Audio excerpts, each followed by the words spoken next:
O calor aqui atinge você como um golpe físico. Um cobertor pesado de poeira que tem gosto de ferro e terra antiga. Parado nestas vastas planícies abertas, o silêncio é tão pesado que quase ressoa em seus ouvidos, quebrado apenas pelo vento uivando através de estruturas que simplesmente não deveriam existir. Você olha para cima, para torres que espiralam em direção aos céus e arcos que desafiam as leis da física, e percebe que a engenharia moderna não é nada comparada aos antigos. Mas nem todas as coisas são o que parecem. Por trás de cada monumento magnífico, há uma história de traição ou um mistério que os cientistas ainda não conseguem explicar. Para dizer o mínimo, este não é apenas um destino de viagem, é uma cena de crime da história. Começamos nossa jornada em um lugar que parece menos um local religioso e mais um dispositivo de comunicação deixado para trás por uma civilização perdida. Situada na cidade de Samarra, a cerca de 80 milhas ao norte de Bagdá, está uma estrutura que desafia a lógica. É chamada de Minarete de Mauia. Mas moradores e historiadores a conhecem simplesmente como a espiral. Quando você a vê pela primeira vez, seu cérebro tem dificuldade em processar a escala. Esta coisa é enorme. Ela se eleva a quase 170 pés no céu escaldante do deserto. Para dizer o mínimo, parece um parafuso de arenito gigante abrindo caminho para fora da Terra. Construída lá atrás no século IX, entre os anos 848 e 852, esta foi a obra do califa Al-Mutawakkil. Veja bem, naquela época, esta era a maior mesquita de todo o mundo. A base da espiral tem mais de 100 pés de largura e se estreita conforme se enrola em direção ao topo. Mas aqui está a parte selvagem. Não há corrimãos. A rampa apenas serpenteia pelo lado de fora, completamente exposta aos elementos. Imagine caminhar por aquele caminho estreito, o vento batendo em seu rosto, sem nada que o impeça de uma queda aterradora. Dizia-se que o califa costumava montar um burro até o cume apenas para apreciar a vista, o que parece insano até você perceber que a rampa é íngreme o suficiente para deixar até uma cabra montesa nervosa. Mas a história deste lugar não é apenas sobre antigos califas.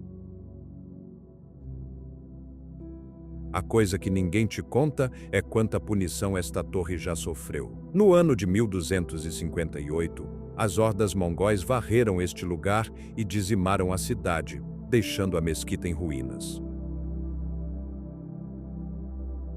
No entanto, a espiral permaneceu de pé. Ela sobreviveu a séculos de negligência, clima e guerra. Mas em 2005, o conflito moderno bateu à porta. Insurgentes usaram o topo desta torre antiga como um ninho de franco-atiradores. Era o ponto de observação perfeito. Em resposta, uma explosão abalou o topo do minarete, desmoronando parte da alvenaria antiga. É uma ironia trágica. Um lugar construído para a oração tornou-se uma ferramenta de guerra. Há também uma conexão estranha que muitos ignoraram. Se você olhar para o design, ele não parece um minarete islâmico típico. Parece suspeitosamente com os antigos zigurates da Mesopotâmia, aquelas enormes pirâmides em degraus construídas para conectar a terra e o céu. É como se os arquitetos estivessem pegando emprestado um projeto de um tempo ainda mais antigo e sombrio. E veja só.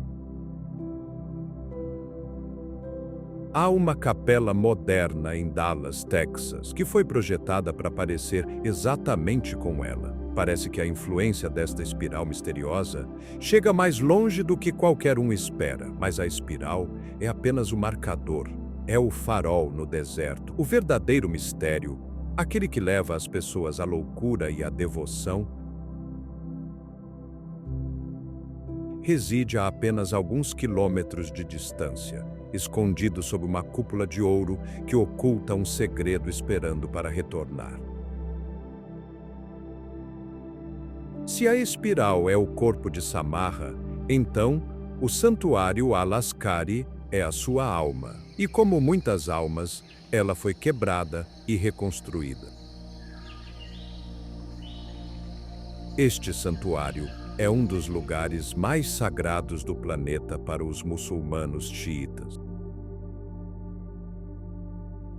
E quando você o vê hoje, a cúpula de ouro é tão brilhante que dói os olhos.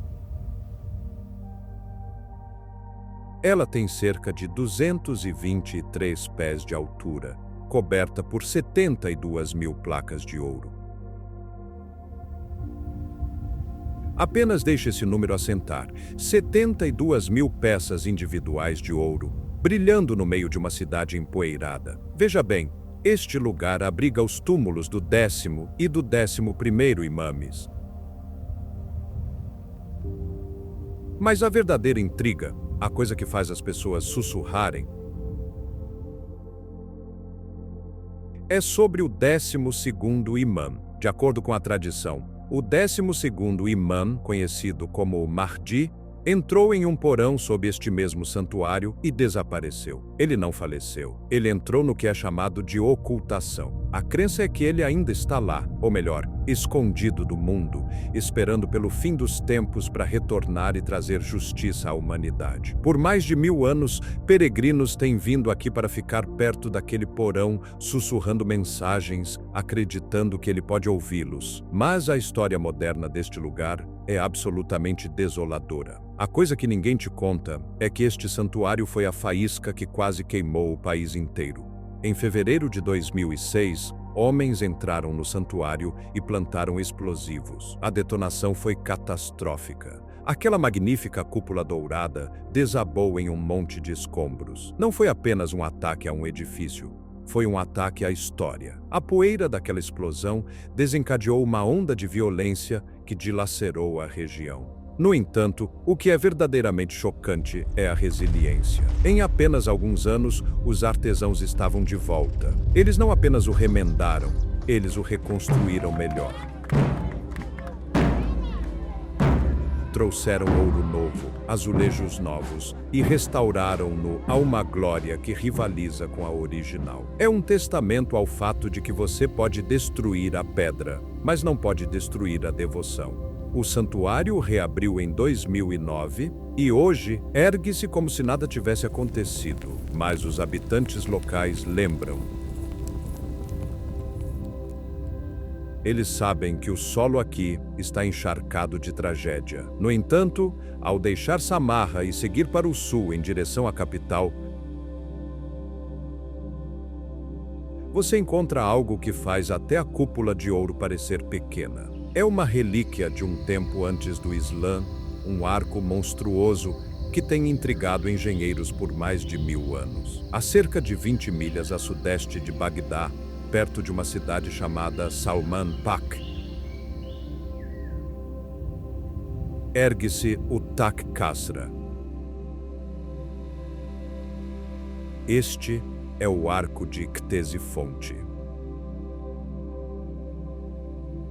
Quando você para em frente a ele, seu cérebro tenta lhe dizer que é falso. É a maior abóbada de tijolos individual do mundo. Estamos falando de uma estrutura que tem 121 pés de altura e 82 pés de largura. E aqui está o ponto crucial. Foi construído sem qualquer centragem. Isso significa que eles não usaram vigas de madeira para segurá-lo enquanto assentavam os tijolos. Eles o construíram no ar, confiando na geometria pura e na física, para evitar que desabasse. Veja bem, este era o palácio dos reis sassânidas, construído em algum momento entre os séculos 3 e 6. Era o símbolo do poder persa. As lendas dizem que o tapete dentro do salão principal era tecido com pérolas e esmeraldas para parecer um jardim na primavera. Para que o rei pudesse desfrutar da natureza mesmo no auge do inverno. Mas o arco é tudo o que resta. A coisa que ninguém te conta é o quão perto estivemos de perdê-lo. Em 1888, uma inundação massiva do rio Tigre varreu um terço da estrutura. Então, por mais de um século, ele apenas ficou lá, apodrecendo. Em 2019, um pedaço do teto realmente caiu. Foi um sinal de alerta. O mundo de repente percebeu que esta obra-prima estava morrendo. Houve uma corrida frenética para salvá-lo, com especialistas pedindo $600 mil apenas para estabilizar os tijolos. Há uma foto famosa de 1940, tirada pelo escritor Roald Dahl. Sim, o cara que escreveu A Fantástica Fábrica de Chocolate. Ele era piloto na guerra e voou bem ao lado deste arco, mesmo do ar. Parece algo alienígena, uma boca gigante bocejando no deserto. O fato curioso aqui é o ângulo dos tijolos. Eles são assentados a 18 graus, ligeiramente inclinados para trás. Essa pequena inclinação é a única coisa que impediu a gravidade de derrubar tudo por 1500 anos. É uma maravilha da engenharia que teríamos dificuldade em replicar hoje sem aço e concreto. Mas por mais impressionante que seja esta ruína silenciosa, falta-lhe a única coisa que o próximo local possui em abundância avassaladora: a emoção humana. Estamos nos movendo de um palácio morto para uma cidade que sangra lágrimas. Agora viajamos para Karbala. E a atmosfera muda instantaneamente. O ar aqui parece pesado, carregado com uma emoção que dura 14 séculos. Este é o local do santuário do Imam Hussain. Se você quer entender a alma desta região, precisa entender Karbala. No ano de 680, uma batalha ocorreu aqui que mudou o curso da história. O Imam Hussain, neto do profeta, foi cercado e perdeu a vida junto com 72 de seus seguidores. Veja bem. Isto não é apenas uma mesquita, é uma memória mantida viva por milhões. O complexo é enorme, medindo aproximadamente 195 por 245 pés. A cúpula é coberta de ouro puro, elevando-se a 88 pés no ar. Mas os números que realmente importam aqui são as pessoas. Durante a peregrinação conhecida como Arba'in, mais de 20 milhões de pessoas descem sobre esta cidade. Isso não é um erro de digitação. 20 milhões. É uma das maiores reuniões pacíficas da Terra, superando quase qualquer festival de música ou evento esportivo que você possa nomear. A coisa que ninguém te conta é a logística pura deste evento. As pessoas caminham por centenas de milhas para chegar aqui. Elas montam tendas, distribuem comida de graça e dormem nas ruas. É um mar de bandeiras pretas e peregrinos chorando. Mas a história do próprio santuário é violenta. Ele foi destruído e reconstruído repetidamente. Em 1801, invasores saquearam o lugar, retirando o ouro e destruindo o túmulo. Mas toda santa vez, ele retorna. Em 2019, a tragédia atingiu novamente. Durante uma corrida frenética para dentro do santuário, ocorreu um tumulto. 31 pessoas perderam a vida no esmagamento. Isso mostra a intensidade da devoção aqui. As pessoas estão tão desesperadas para tocar o santuário, para estar perto do imã, que arriscam sua segurança. Há um local marcado onde ficava a tenda das mulheres do imã durante a batalha. É um lugar de intensa dor. O solo aqui é considerado tão sagrado que as pessoas levam pequenos tabletes de argila feitos da terra de Karbala para orar, acreditando que o próprio solo detém a essência do sacrifício. Mas enquanto Karbala trata de um império espiritual, nossa próxima parada trata de um império literal. O mais famoso da história humana, Babilônia. O nome por si só evoca imagens de decadência, poder e perdição bíblica. Localizado perto da cidade moderna de Hilla, este patrimônio mundial da Unesco cobre quase 4 milhas quadradas. Esta já foi a maior cidade do mundo, o centro do universo. Fundada há quase 4.000 anos, foi aqui que Hammurabi escreveu o primeiro código de leis. Foi aqui que Alexandre, o Grande, deu seu último suspiro em um palácio que agora é apenas poeira. Quando você caminha pela réplica da Porta de Ishtar, os azuis e dourados são impressionantes, mas aqui está o detalhe. A Porta Real está em um museu em Berlim. Os alemães a levaram peça por peça no início do século XX. O que você vê aqui é uma reconstrução.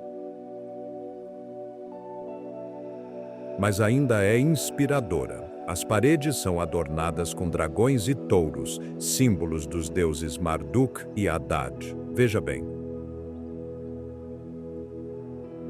A coisa que ninguém te conta é que a Babilônia é uma decepção para alguns, porque eles esperam palácios imponentes. Em vez disso, encontram montes de tijolos de barro. Mas esses montes estão escondendo tudo. Esta é a cidade dos Jardins Suspensos, uma das 7 maravilhas do mundo. Embora os arqueólogos ainda não consigam encontrar provas de que eles realmente existiram aqui. Alguns pensam que estavam em Nínive, mas a lenda permanece ligada à Babilônia. Há uma história selvagem sobre os tijolos aqui. Saddam Hussein, o antigo ditador, era obcecado pela Babilônia. Ele se via como a reencarnação do rei Nabucodonosor. Então, na década de 1980, ele começou a reconstruir as ruínas. Mas ele fez algo incrivelmente arrogante. Ele carimbou seu próprio nome nos novos tijolos, imitando os antigos reis que carimbavam seus nomes nos originais. Construído por Saddam Hussein, filho de Nabucodonosor, para glorificar o Iraque. Os arqueólogos ficaram horrorizados. Ele literalmente pavimentou a história com sua própria propaganda. Em 2003, o local sofreu novamente. Forças militares montaram um acampamento bem em cima das ruínas. Cavaram trincheiras através de montes arqueológicos e esmagaram pavimentos antigos com tanques pesados. Foi um desastre para a história. Mas, olhando para cima das ruínas antigas, você vê algo bizarro em uma colina próxima. É um palácio moderno que parece pertencer ao covil de um vilão, lançando uma sombra sobre a cidade antiga. Empoleirado no alto de uma colina artificial com vista para as ruínas da Babilônia, fica um dos palácios privados de Saddam Hussein. É um contraste nítido e misterioso com a história de tijolos de barro lá embaixo. Este edifício foi projetado para ser a demonstração definitiva de poder. Ao colocar sua casa acima da cidade antiga, ele estava fisicamente declarando que era maior que os reis de antigamente. Veja bem, o palácio é enorme, elevando-se por 4 andares com um design que imita um zigurate. Por dentro, era puro luxo. Pisos de mármore, entalhes intrincados e murais massivos, celebrando as forças armadas iraquianas. Mas hoje é uma casca. Quando o regime caiu, os saqueadores o limparam. Levaram tudo. móveis, fiação, até as luminárias. Agora, ele permanece coberto de pichações, um monumento vazio ao ego. A coisa que ninguém te conta é a vista das janelas. Você pode ficar no que antes era o salão principal e olhar diretamente para baixo, para a réplica da porta de Ishtar e para a via processional. É uma vista que foi feita para apenas um homem. O simbolismo é pesado. Ele queria conectar sua linhagem aos grandes, mas acabou criando uma ruína que está envelhecendo muito mais rápido que a cidade abaixo dela. As paredes do palácio estão marcadas com mensagens de soldados que ficaram lá após a invasão. Tornou-se um tipo estranho de atração turística para as tropas. Caminhando pelos corredores vazios, o silêncio é assustador. Você quase pode ouvir os ecos das festas que eram dadas aqui, enquanto o país sofria sob sanções. Serve como um lembrete sombrio de que não importa quão altas você construa suas paredes, eventualmente elas caem, mas temos que deixar o ego dos homens para trás e retornar à devoção do espírito. Nossa próxima parada nos leva a uma cidade que é basicamente um cemitério massivo, com uma cidade anexada a ele.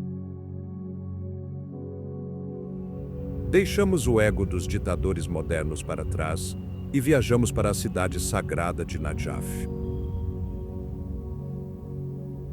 Se Karbala é o local da dor, Najaf é o local da sabedoria. Esta é a casa da mesquita do Imam Ali. Ali era primo e genro do profeta Muhammad, uma figura tão importante que a história girou em torno dele.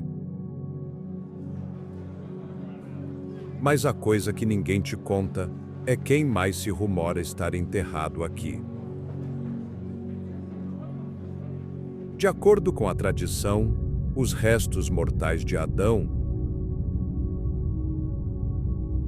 sim, o primeiro homem, e Noé, o construtor da arca, estão enterrados bem ao lado de Ali. Apenas pense nisso por um segundo. 3 gigantes da história compartilhando o mesmo solo. A mesquita em si é uma obra-prima ofuscante. A cúpula se eleva a 138 pés no ar, revestida de ouro puro. É ladeada por 2 minaretes que são quase tão altos quanto. O interior é um caleidoscópio de vidro espelhado e prata. Quando a luz a atinge, toda a sala parece estar se dissolvendo em diamantes. Foi construída pelo califa Harun al-Rashid no ano de 786. Mas foi reconstruída e expandida por impérios desde então. Veja bem, a atmosfera aqui é elétrica. 20 milhões de peregrinos visitam este local todos os anos. Eles tocam as barras de prata do túmulo, chorando e rezando. Há um ditado aqui de que 2 prostrações de oração nesta mesquita valem mais do que 10.000 em qualquer outro lugar. É poderosa a esse ponto. O relógio no pátio tem uma origem estranha. Foi realmente fabricado em Manchester, Inglaterra, em 1887. Viajou milhares de milhas para contar os minutos em uma das cidades mais sagradas do Islã. Mas a parte mais misteriosa é a história do próprio sepultamento. Quando o Imam Ali morreu, seus filhos o enterraram em segredo.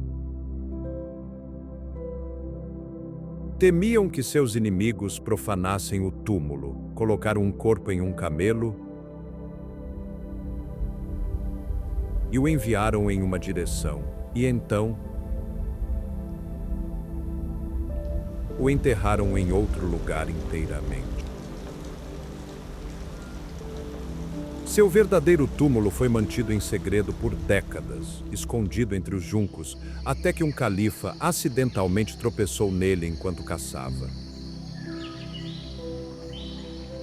Mas se você acha que este túmulo está lotado de espíritos, espere até sair pelo portão de trás. Você está prestes a entrar na maior cidade dos mortos de todo o planeta. Prepare-se, porque nada pode prepará-lo para o impacto visual de Wadi Salam. Traduzido, significa o Vale da...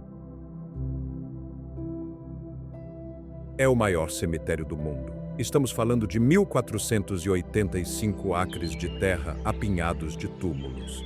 Estende-se até onde a vista alcança uma selva densa de tijolos cozidos, gesso e fotos dos falecidos. Há mais de 6 milhões de corpos enterrados aqui. Isso é mais do que a população de muitos países. Por mais de 1.400 anos, as pessoas têm trazido seus mortos para cá, acreditando que ser enterrado perto do Imam Ali garante proteção na vida após a morte. A questão é que o cemitério é tão antigo e tão grande que tem seu próprio sistema de tráfego. Você pode se perder nos caminhos sinuosos entre as criptas. Veja bem, durante os conflitos em 2004, este lugar tornou-se um campo de batalha. Lutadores se esconderam entre os túmulos, usando as criptas como bunkers. Foi um pesadelo surreal. Uma guerra travada dentro de um cemitério. O dano em alguns dos túmulos antigos ainda é visível. O que muitos ignoraram é que este lugar não é apenas o nível da superfície. Muitos dos túmulos têm criptas subterrâneas, acessíveis por escadas, onde famílias inteiras são depositadas juntas. É uma cidade abaixo de uma cidade. Há lendas de que as almas de todos os fiéis se reúnem aqui. E que os profetas Hud e Salih também estão enterrados em algum lugar deste labirinto sem fim. A demanda por lotes de sepultamento aqui tão alta que o preço de um pequeno pedaço de terra pode custar milhares de dólares.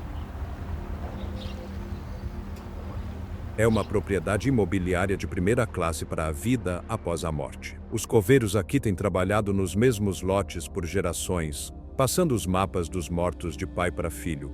Mas nem todos os locais sagrados são para os mortos. Alguns são lugares onde a história tomou um rumo sombrio e violento que ainda ecoa hoje. Precisamos ir para Kufa. Há apenas uma curta viagem de Najaf. Fica a grande mesquita de Kufa. Esta é uma das mesquitas mais antigas do mundo, fundada no ano de 638. É uma enorme fortaleza quadrada de fé, cobrindo 11.000 metros quadrados. Mas a vibração aqui é diferente, parece pesada com o peso dos IC. Este foi o lugar onde o Imam Ali estabeleceu sua capital. Deveria ser o centro de um império justo, mas foi aqui, enquanto ele orava no início da manhã, que um assassino o atingiu com uma espada envenenada. Você pode ficar no exato local onde isso aconteceu. Ele está marcado e cercado. Um lugar onde os peregrinos param para refletir sobre como a história mudou em um único momento de violência. Mas a história remonta a um tempo ainda mais antigo. Veja bem, de acordo com o folclore local, este é o lugar onde Noé construiu sua arca. Há um ponto específico na mesquita que se acredita ser onde a arca repousou antes de as águas subirem. As pessoas dizem que as águas do dilúvio começaram a borbulhar de um forno neste exato local. Quer você acredite na lenda ou não, a sensação de significado antigo é inegável. A coisa que ninguém te conta é que esta mesquita é vista como a futura sede para o fim dos tempos. Acredita-se que, quando o Mahdi retornar, ele governará a partir daqui. Por causa disso, a mesquita está constantemente sendo embelezada. Em 2010, a comunidade Daoud Bohra doou quantidades massivas de ouro e mármore para renovar o santuário, fazendo-o brilhar como um palácio. Existe a crença de que uma única oração obrigatória oferecida aqui é igual a 1000 orações oferecidas em qualquer outro lugar. É um multiplicador espiritual. O pátio é aberto ao céu e caminhar por ele à noite, com o chamado para a oração ecoando nas paredes altas. Parece um passo atrás de 14 séculos, mas Kufa tem mais de um segredo. A apenas alguns quilômetros de distância, ergue-se outra mesquita. Uma que é mais silenciosa, mais simples, mas talvez até mais mística. A Mesquita Al-Sahla é o irmão introvertido da grande mesquita. Foi construída no século VII e, por muito tempo, foi uma estrutura simples ao ar livre, com arcadas de tijolos. Não tem as multidões massivas de Karbala ou a energia frenética da cidade. Ela tem silêncio. Esta mesquita é dedicada ao 12º imã, o Mahdi. Disse que esta será a sua casa particular quando ele retornar. Os peregrinos vêm aqui para realizar orações especiais, buscando ajuda para problemas pessoais. Veja bem, o layout é estranho. Tem o formato de um retângulo irregular e dentro do pátio existem vários santuários menores dedicados a diferentes profetas, incluindo Abraão e Idris. A coisa que ninguém te conta é a lenda dos profetas. Diz-se que 70 profetas estão enterrados dentro das paredes desta mesquita, embora seus túmulos não tenham marcação. Você está literalmente caminhando sobre uma história oculta do monoteísmo. Em anos recentes, a mesquita foi expandida, com novos azulejos azuis e uma bela cúpula verde adicionada para marcar o local associado ao mar. Mas, apesar das renovações, ela mantém sua alma antiga. É um lugar para orações noturnas. Os peregrinos costumam passar a noite inteira aqui às terças-feiras, sentados nos tapetes sob as estrelas, sussurrando suas esperanças na escuridão. Há uma estação do som da trombeta aqui. Refere-se à crença de que os anjos tocarão a trombeta da ressurreição perto deste local. É um lugar que está focado inteiramente no futuro, no fim do mundo como o conhecemos. Mas passamos muito tempo nas cidades dos homens e dos espíritos. Agora, precisamos dirigir pelo deserto severo e implacável para encontrar uma fortaleza que parece ter sido caída de um filme de fantasia. A cerca de 1 hora de carro de Karbala, no meio do absoluto nada, fica a fortaleza de Al-Haidir. Isto não é uma mesquita, não é um santuário, é um palácio massivo e retangular construído para o poder e o prazer. Construído no século VIII, provavelmente por um príncipe abássida que queria fugir do caos de Bagdá, é uma obra-prima da arquitetura defensiva. Quando você se aproxima, a primeira coisa que nota é o tamanho. As paredes são enormes, elevando-se sobre o chão do deserto, feitas de calcário e argamassa. Parece algo saído de Game of Thrones. A fortaleza é um retângulo perfeito, projetado para ser impenetrável. Existem 48 torres semicirculares revestindo as paredes.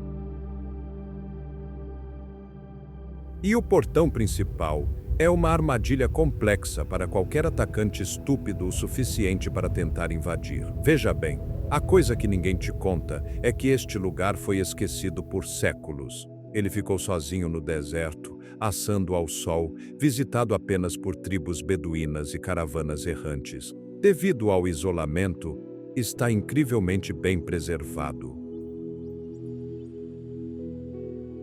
Você pode caminhar pelos grandes salões onde o príncipe teria mantido sua corte.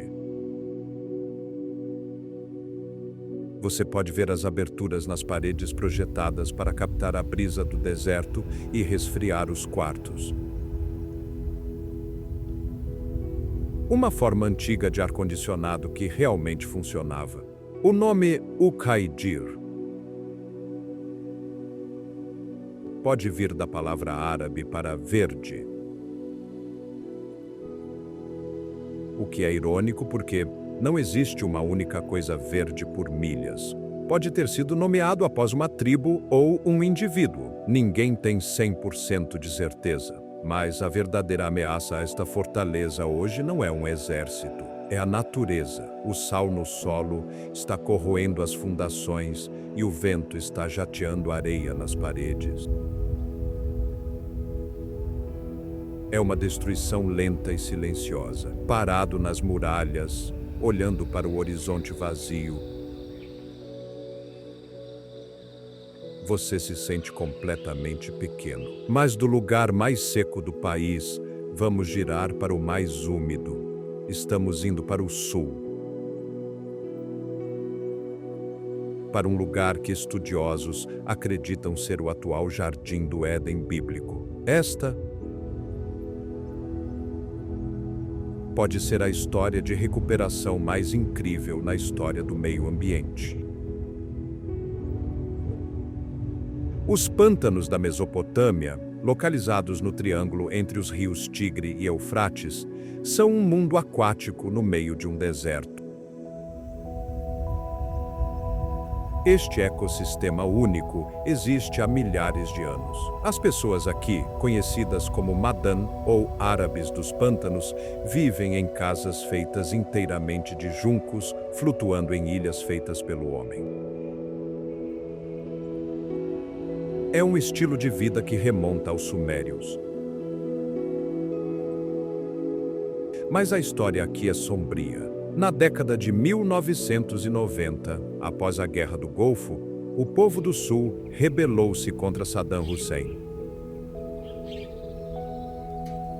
Para puni-los e expulsar os rebeldes escondidos nos juncos altos, Saddam fez o impensável. Ele drenou os pântanos, construiu barragens e canais massivos para desviar a água. Ele transformou um paraíso exuberante em uma bacia de poeira. 90% dos pântanos foram destruídos. Foi um genocídio ecológico. As pessoas foram forçadas a fugir, e os pássaros e peixes morreram. Veja bem.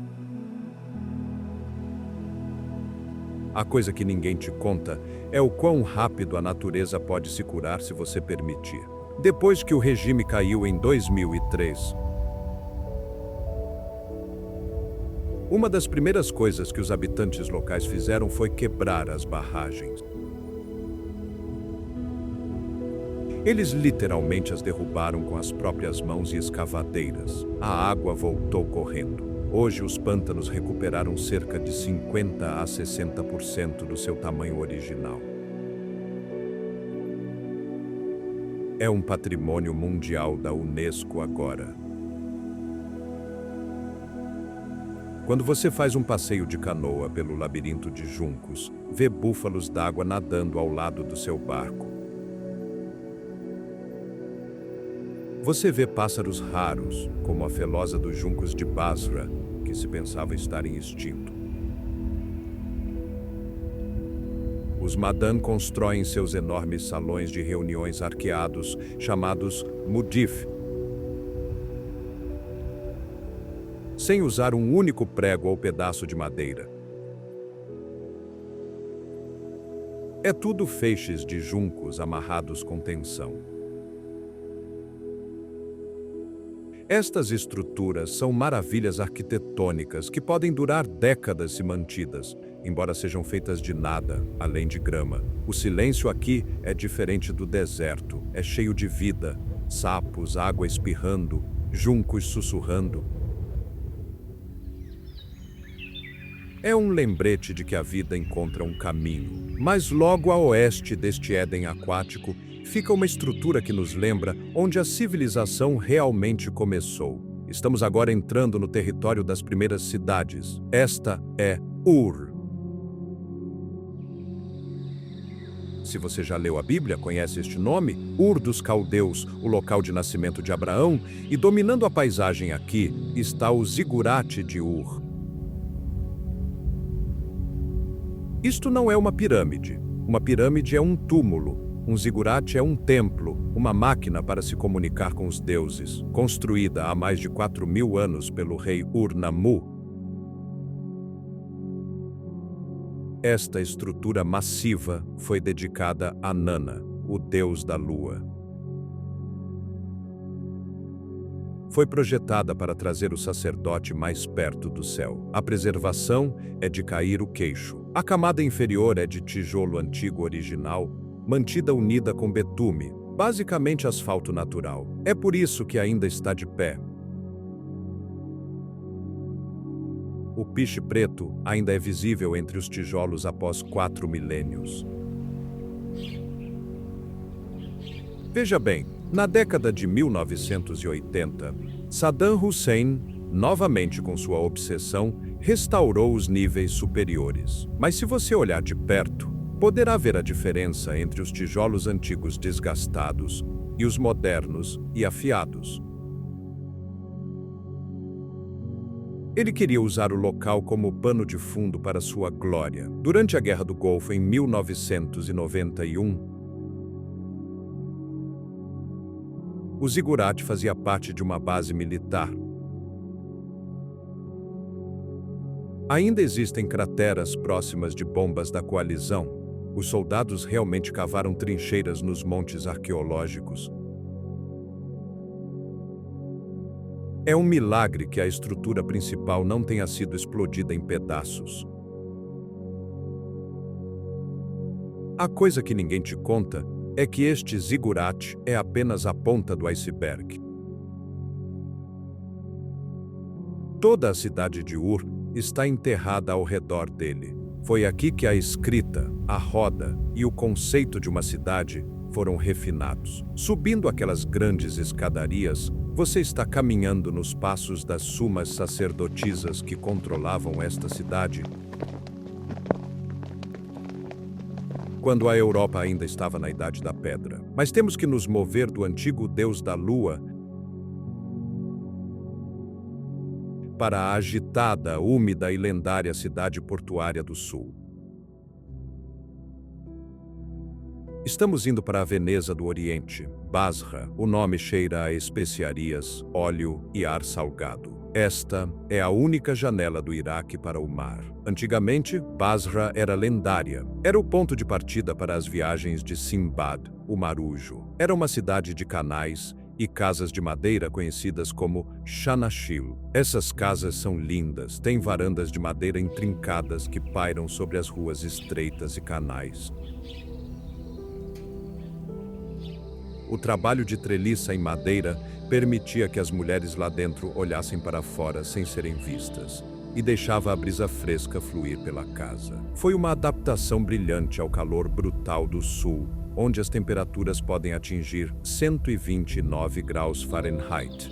Isso é 53,9 graus Celsius, um recorde mundial. Mas hoje, as Xanashil estão em apuros. Veja bem.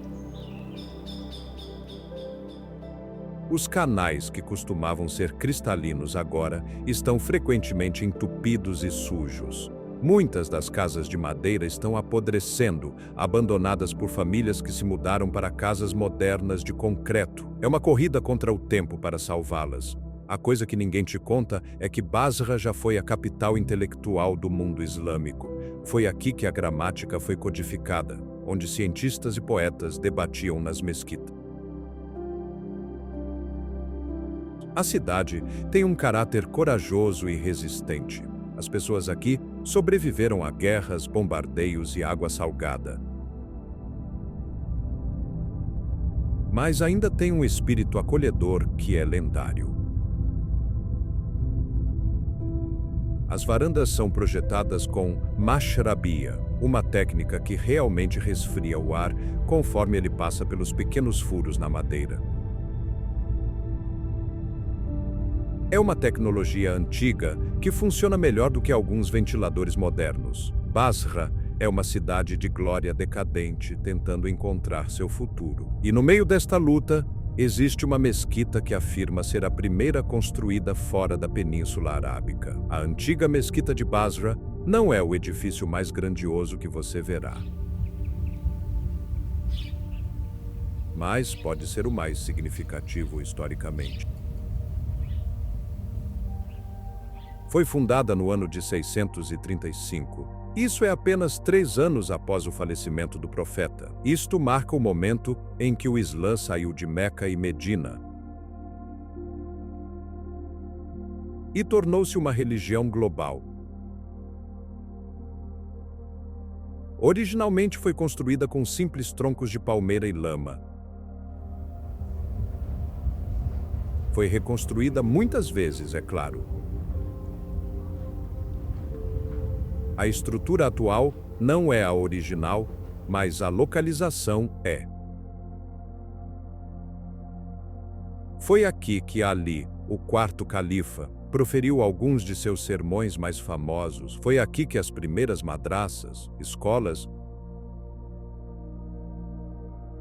foram estabelecidas para ensinar o Alcorão aos não-árabes. Veja bem, a coisa que ninguém te conta é que esta mesquita foi o laboratório para a cultura islâmica. Foi aqui que a escrita árabe foi refinada para que pessoas de diferentes nações pudessem lê-la. Era uma universidade antes de as universidades existirem. O minarete aqui é bastante distinto. Não é o ouro chamativo de Karbala, é de tijolo, sólido e aterrado,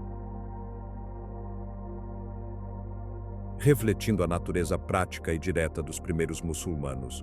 Mas Basra não trata apenas de história religiosa. Recentemente, ela reivindicou um pedaço de sua história moderna de uma maneira muito irônica. Um palácio de um ditador foi transformado em uma casa de cultura. Em uma reviravolta de justiça poética, um dos palácios de Saddam Hussein, à beira do lago em Basra, foi transformado em um museu. O Museu de Basra. Este edifício costumava ser proibido para todos, exceto para a elite. Agora está aberto ao público, abrigando artefatos que datam de milhares de anos. O edifício em si é uma fortaleza histórico-fictícia, com portas de madeira elaboradas e candelabros massivos. Mas, em vez de medalhas militares, as vitrines de vidro agora contêm cerâmicas, moedas e estátuas dos períodos sumério, babilônico e islâmico.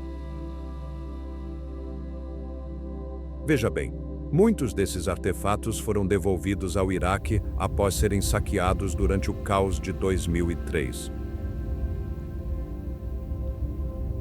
Vê-los de volta em Basra, dentro da casa do homem cujas guerras os colocaram em perigo, é uma declaração poderosa.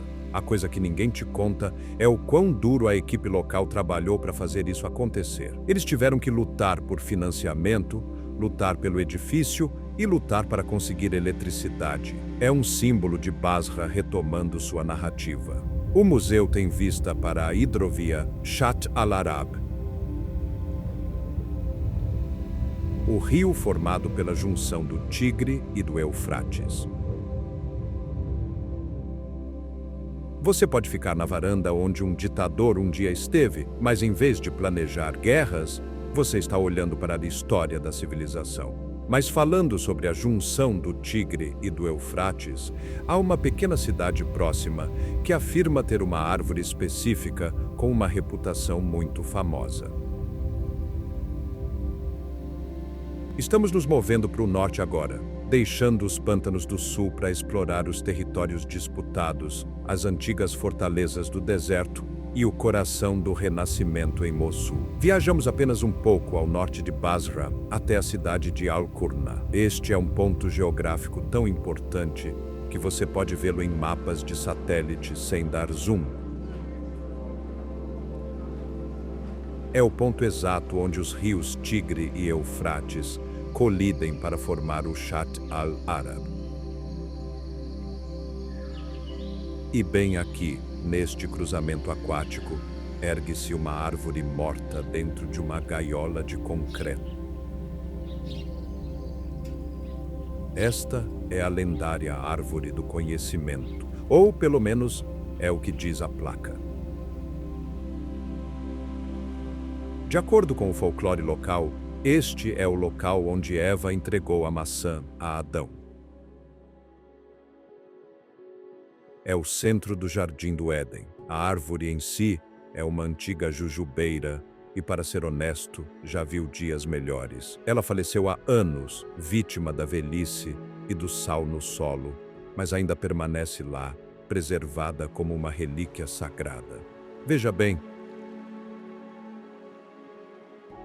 visitar este lugar é uma mistura estranha de decepção e admiração. Você espera um paraíso exuberante, mas encontra um pequeno parque com uma árvore empoeirada e morta, cercada por um muro baixo. Mas então,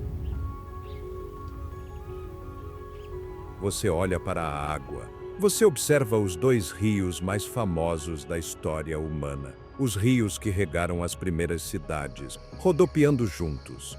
A água do Tigre é amarronzada e a do Eufrates é mais clara. E você pode vê-las se misturando. A coisa que ninguém te conta é que este local foi visitado pelo próprio Abraão. A legenda diz que ele parou aqui 2000 anos antes de Cristo e disse que uma árvore cresceria deste local como uma árvore no paraíso. Quer você acredite na história ou não, estar aqui dá arrepios.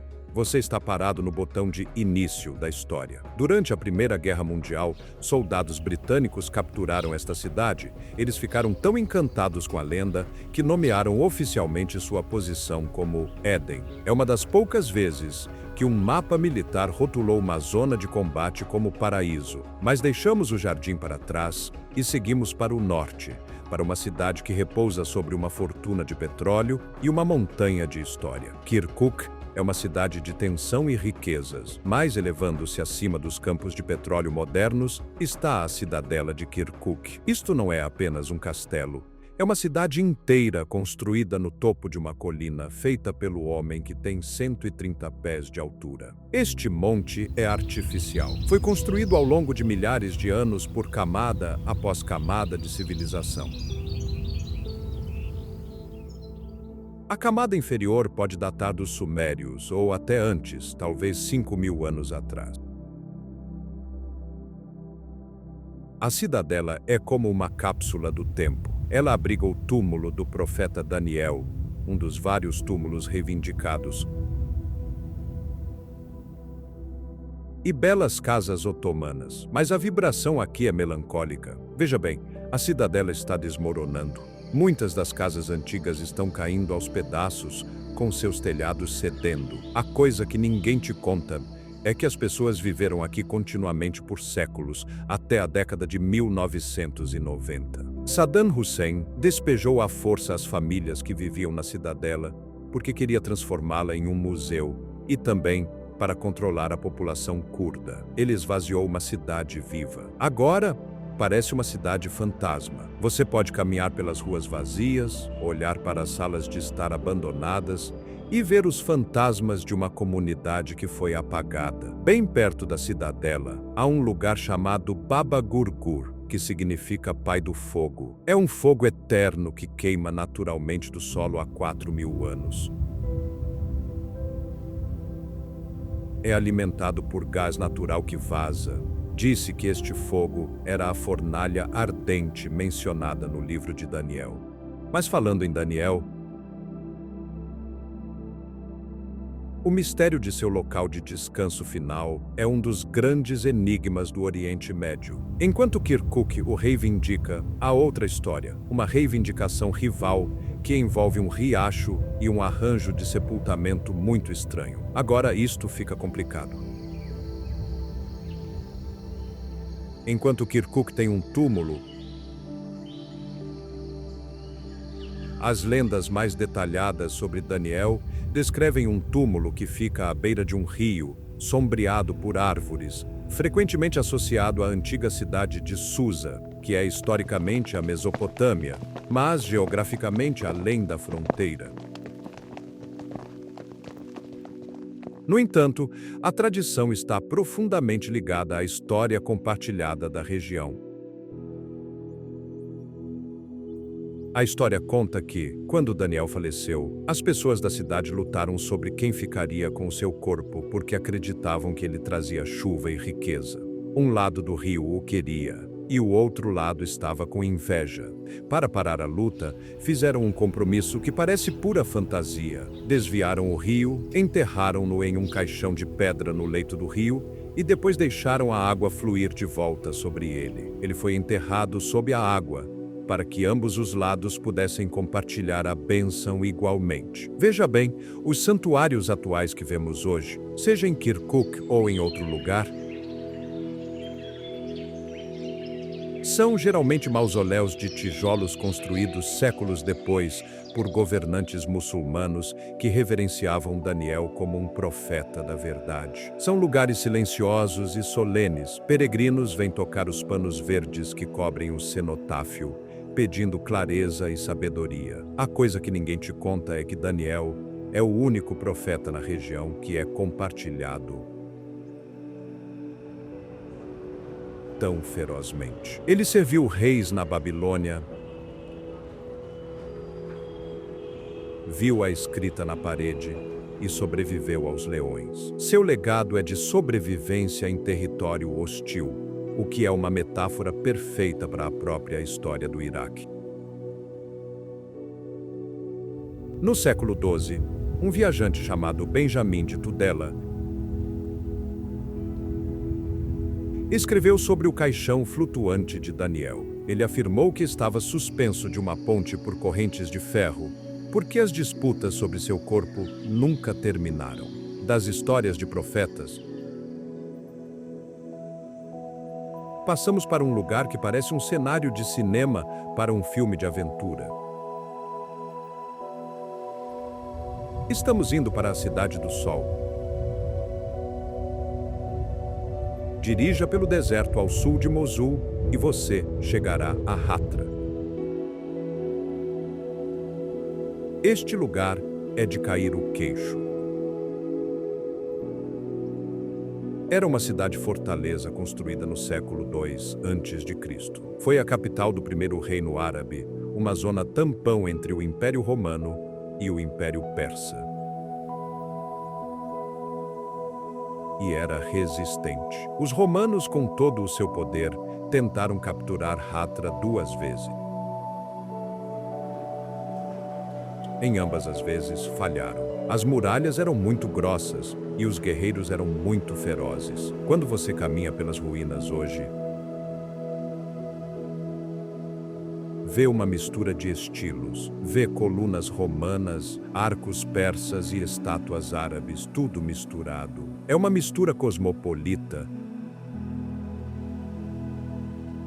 que mostra quão conectado o mundo antigo era. A cidade é circular, cercada por uma muralha que tem 4 milhas de comprimento, com 160 torres defensivas. Veja bem, Hatra é famosa por suas faces. As paredes e arcos são esculpidos com rostos humanos que olham para baixo para você. Alguns são deuses, alguns são reis. Mas todos têm essa expressão assustadora e fixa. A coisa que ninguém te conta é que este local foi usado na cena de abertura do clássico filme de terror, O Exorcista. Aquela cena famosa onde o arqueólogo encontra a estátua do demônio. Aquilo foi filmado bem aqui em Hatra. A poeira, o sol, o silêncio sinistro, é tudo real. Em 2015, o ISIS tomou o controle de Hatra. O mundo prendeu a respiração. Eles lançaram vídeos de si mesmos quebrando estátuas com marretas. Foi desolador, mas aqui está a reviravolta. O dano foi menor do que temíamos. Muitas das estátuas que eles quebraram eram réplicas. As muralhas e os templos principais permaneceram firmes.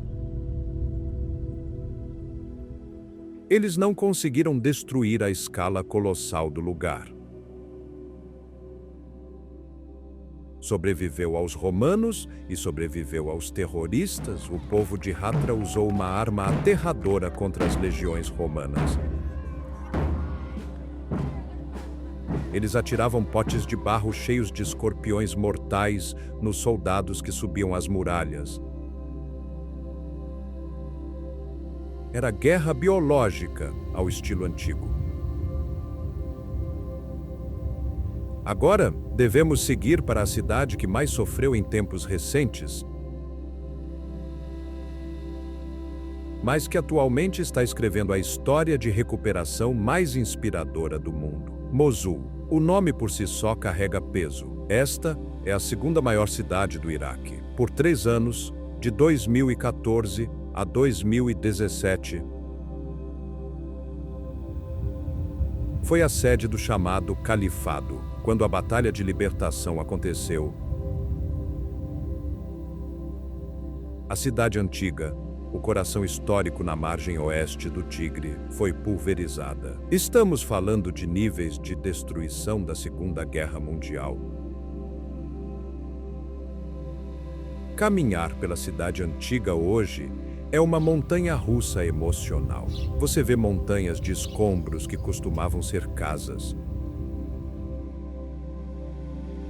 Você vê a famosa Mesquita Al-Nuri, onde o minarete inclinado conhecido como O Corcunda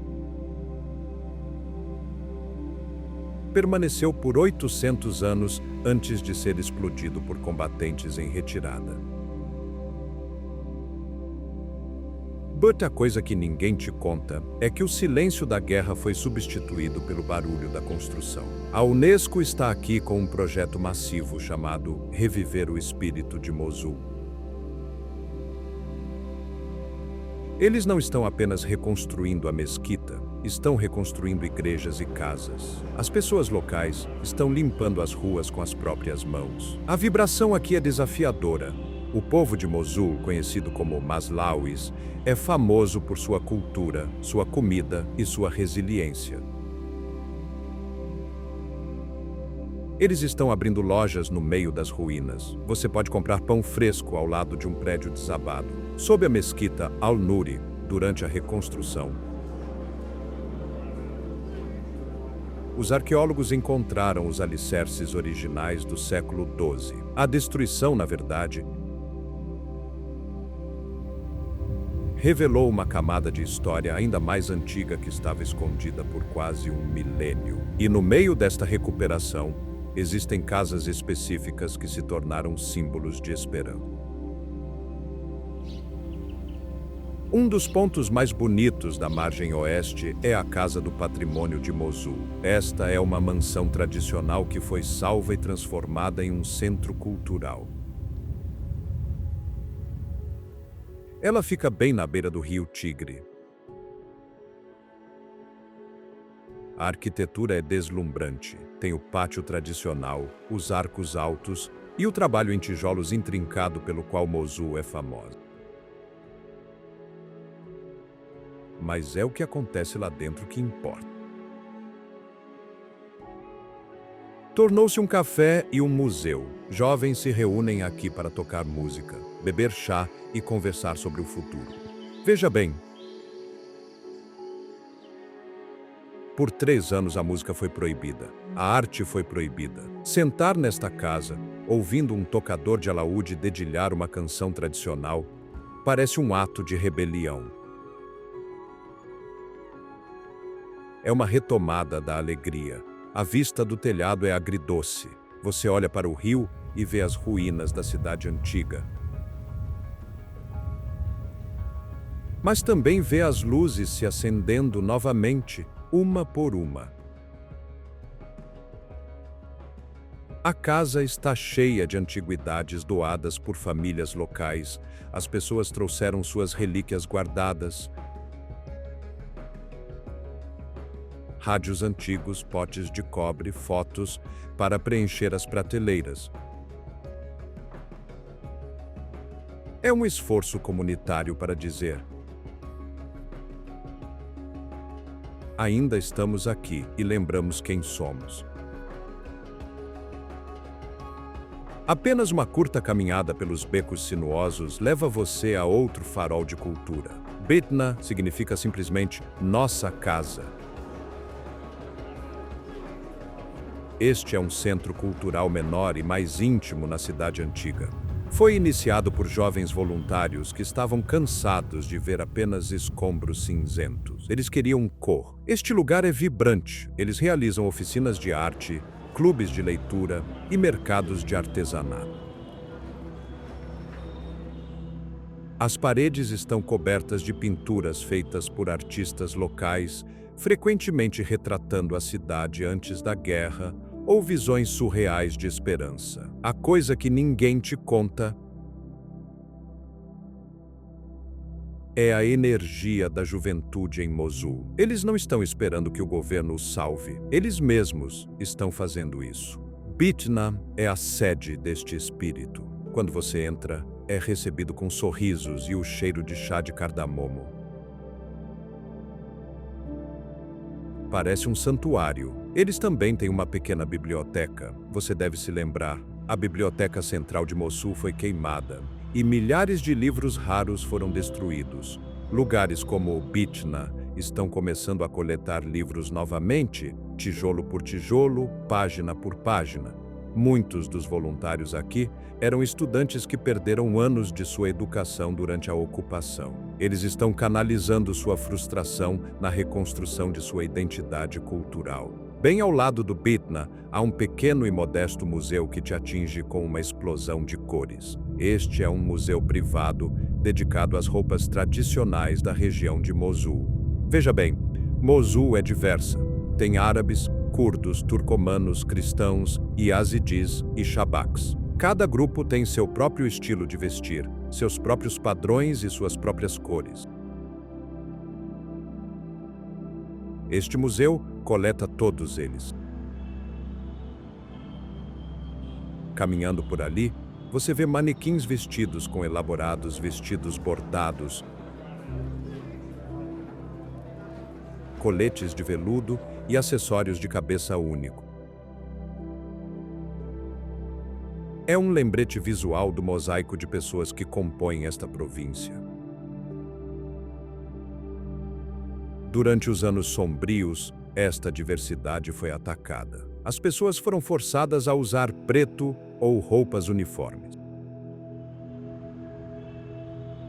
A coisa que ninguém te conta é que salvar essas roupas era perigoso. Muitas famílias esconderam suas roupas festivas tradicionais em buracos no chão ou atrás de paredes falsas para evitar que fossem queimadas por extremistas que as consideravam não islâmicas. Vê-las em exibição agora é um desfile de vitória do tecido. Alguns dos padrões de bordado nos vestidos podem ser rastreados até antigos designs assírios vistos nos relevos de pedra em Nínive. A moda aqui não durou apenas séculos, durou milênios. Mas olhando para fora destes pequenos centros de esperança, você não pode deixar de notar a cicatriz no horizonte. O lugar onde o Corcunda costumava estar, depois de ver inúmeros impérios desmoronarem em poeira. Você acha que nossa civilização moderna foi realmente construída para durar, ou somos apenas a próxima grande ruína? Deixe-me saber abaixo, e curta e se inscreva.